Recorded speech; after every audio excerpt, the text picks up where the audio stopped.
O vaxtki Azərbaycan Xalq Cəbhəsi hakimiyyəti. Onlar əslində indi paralel aparsaq, onların obrazı elə bir kollektiv Paşinyandır onlar.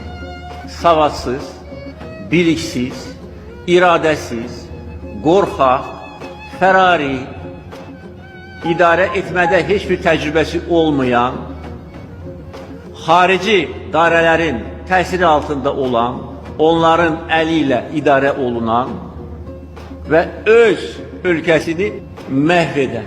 Bax, kollektiv Paşinyandır onlar. Onları tanımayanlar, əgər onlar haqqında hər hansı bir təsəvvür yaratmaq istəsələr, bax, Paşinyana baxsınlar.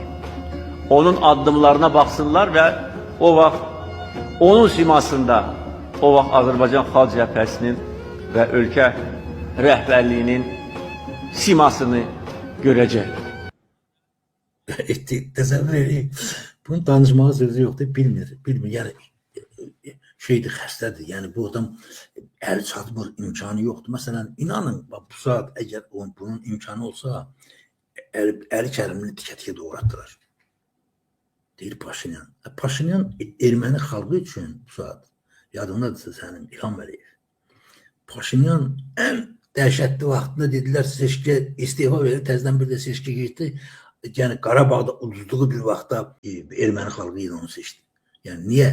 Biz ona görə ki, onlar bildilər ki, ən düzünü Paşinyan edir. Paşinyan anlayıb ki, bizim də, onların da başına gələn bu bəlaların hamısının səbəbkarı Ruslardır və ona görə də, məhz ona görə də bu cür siyasət yeridir.